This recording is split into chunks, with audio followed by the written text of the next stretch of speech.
We're gonna give you a secret to not only improve your technique for weightlifting, but also to alleviate that back pain. And we're gonna start right now.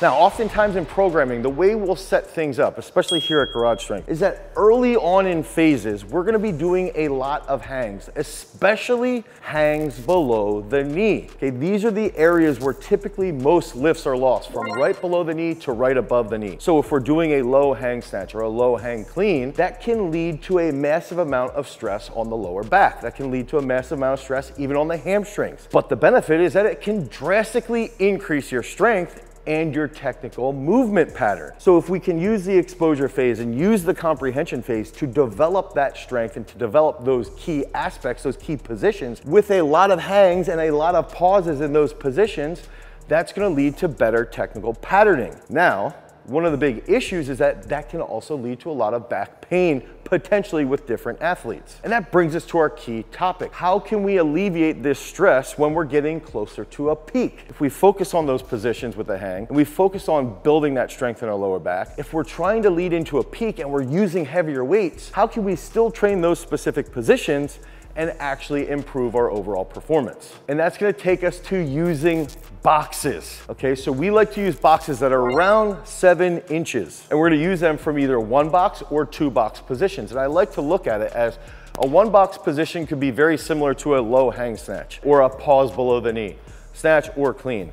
A 2 box position can be very similar to a high hang snatch or even a pause above the knee. They're very similar positions. Now, the reason why boxes should be used later on in your training cycle is that if you're trying to peak and you have shorter range of motion, that means your impulse force in a certain period of time has to be much higher. And also, this means that there's no eccentric from a hang. A long period of time doing eccentric work from hang positions can lead to some unnecessary back issues. Now, the big question is, how do we even pull from a box position? How can we actually establish what that pull looks like? That's a big point of confusion. So we're looking at doing those hangs earlier in the training cycle. As we're getting closer to the peak, we're gonna use boxes to increase that positional work and to increase that force output, okay, from impulse-based training. Now, we're looking at this and we're trying to figure out, how do we actually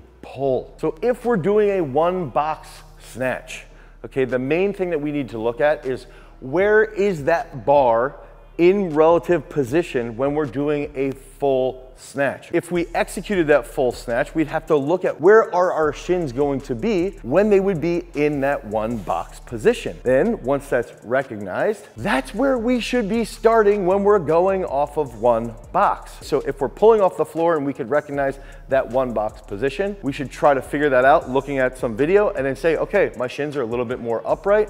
Then when I get onto the 1 box, I should start with a little bit more vertical position. We want to feel that, and that's going to transfer really well to technique and in turn strengthen that position from the floor. So if we're doing a 2 box movement, we would do the exact same method. We would look at where is the bar when I'm starting from 2 boxes, okay? So if the bar is right here and the bar is right above my knee when that bar is placed on 2 boxes, then I need to look at, okay, where am I at when the bar is there? When I'm pulling off the floor, my knees should be slightly forward, and that's gonna put the bar right here above my knees. And this is the exact same protocol that we would be using even to identify if we're doing a high hang snatch or a low hang snatch.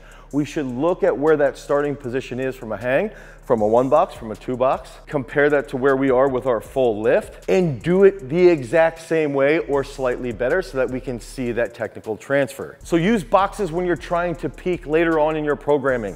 You can start off with hangs, and then when you're getting closer to that big competition, bring those boxes in to alleviate some stress off your back. Start with the position that you would be in from a full lift. Try to figure out what that's gonna look like and then hold that position as tight as possible. And if you guys need help with your programming, head over to garagestrength.com and you can pick up a snatch improvement program to help you hit some monster PRs. Because remember, freaks, if you wanna become a champion, you've always gotta cultivate your power. Peace.